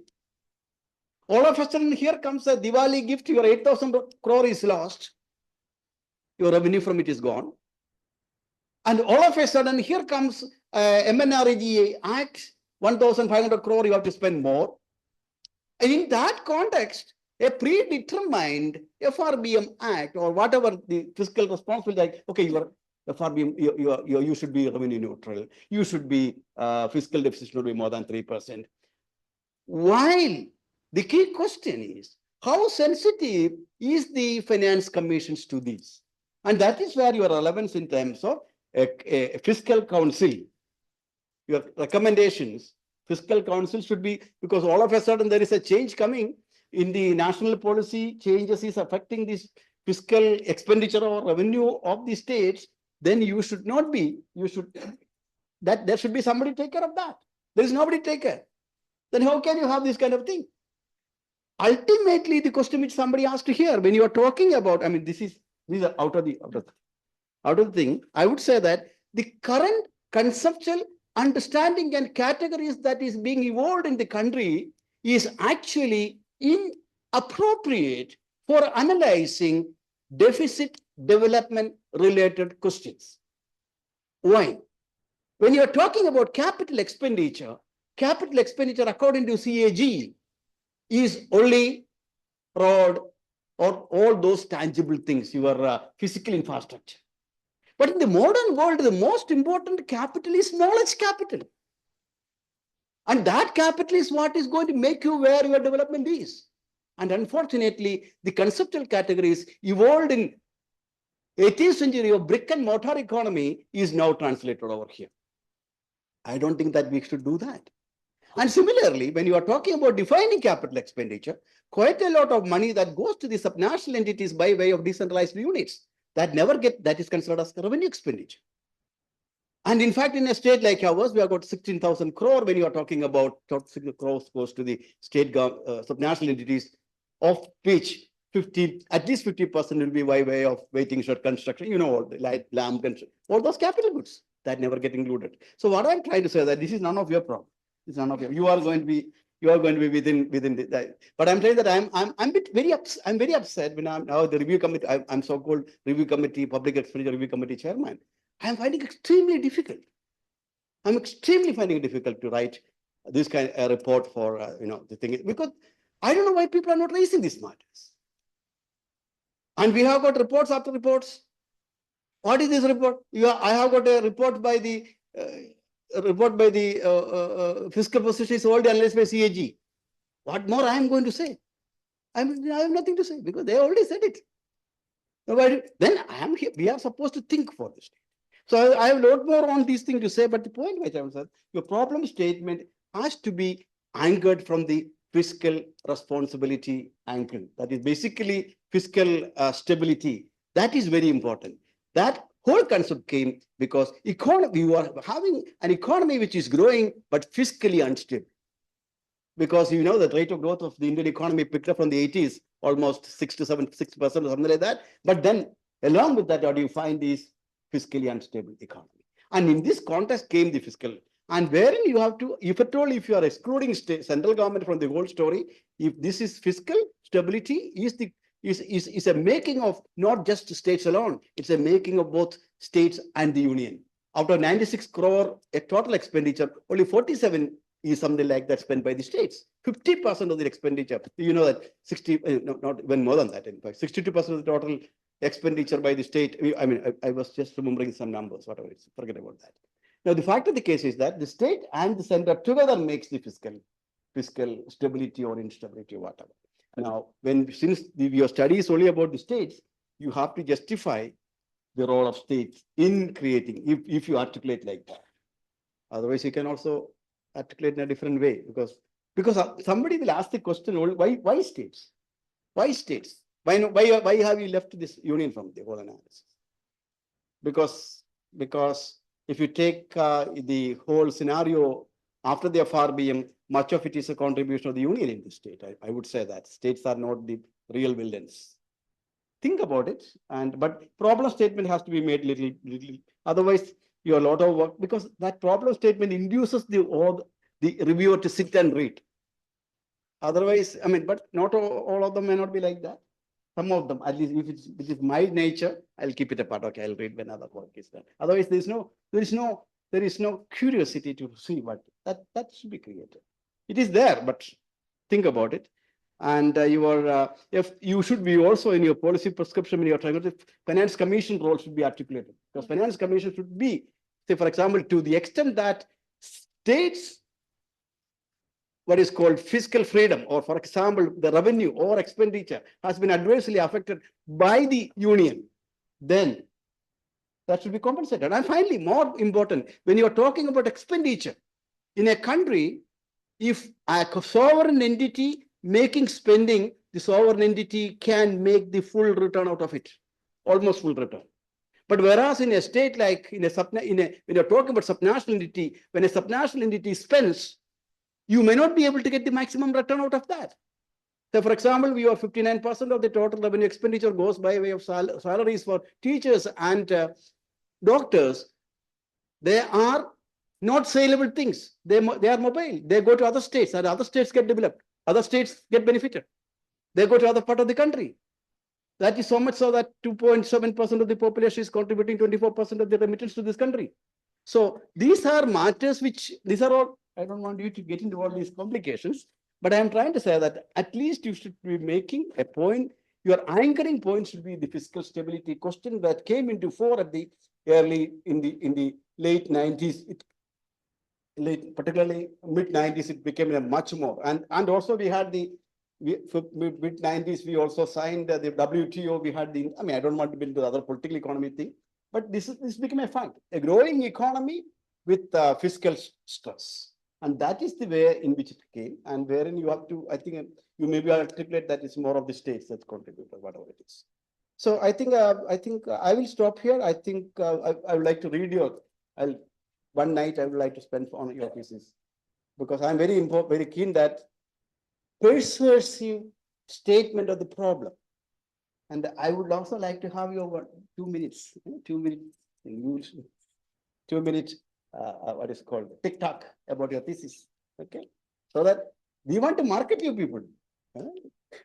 Okay. Thank you very much. Okay, supervisors, if they have any broader comments and suggestions. And now I don't think that we will be meeting with you. You will not be getting any more chance to bore us or to benefit or get disturbed by us. Now it is all between you and your supervisors. Parma. Over to you, Parma, if you Yes, have any. yes, sir. Yes, sir. Yes, sir. So I just wanted to say it is a very debatable topic that she has taken actually, and many people will have many opinions about it. So it is how she's going to defend her thesis, and it is related to school of thought. It's very much policy oriented, and I never wanted to impose any school of thought being a supervisor. So I just wanted her to just move with the flow, and whatever she has done, I mean, I'm really proud of her, and I'm really thankful for all the comments that we have received today in the floor. It was very useful, and I'm sure it is going to enrich her quality. And so I'm really thankful to all of you. And yes, but I would like to say it is actually a very debatable issue, and it all depends upon like how you are going to defend your thesis. Like, because I mean, there are different opinion about the question that you're handling, and it actually depends like which school of thought you're actually finally adopting. And I never wanted to impose any school of thought being a supervisor. That's what I just wanted to say.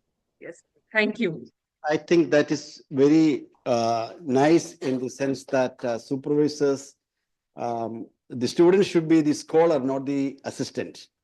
Sometimes it's so happen that supervisor has something to say which is implemented through the student. That shouldn't be the case. But of course, the broad question can be set. That's very good. Thank you. I completely agree with Parma. I think for me, now her draft is ready. So now she's turning that draft into a thesis form. So all these comments, whatever comments raised in this floor, I think really she will at least will have one line response to each of these comments. So that we will ensure. We are all raising because we don't want these questions to be raised by the reviewer. After writing all these questions, sometimes what happens is that, okay, when I review thesis, it has happened that I want to really pass the thesis, but when I read a lot of comments, then I say, putting all these questions, how can I pass it? Then I either cut it or, so the point is you preempt the possibility of questions coming into that can be done by asking footnotes, put them at the end, you raise a lot of questions. This is, preempt. I just wanted to add on one more thing. So all the questions that were raised by the faculties, it was really relevant, and I am sure that she has actually looked upon many of these issues, but I think she could not address it on the floor today. But in some of the questions which were missed or like she could not actually represent it here, she is going to actually address it in her thesis. So yes. Yeah, I think some of the questions actually in her draft a lot of explanation for whatever some of the questions you raised in this floor. I think she will orient that thing and put it up as he mentioned that problem statement we have to strengthen it more and to make your reviewer sit and read first. After that he has to think the other things. And definitely now she has to go for another proceedings with the synopsis, with submission.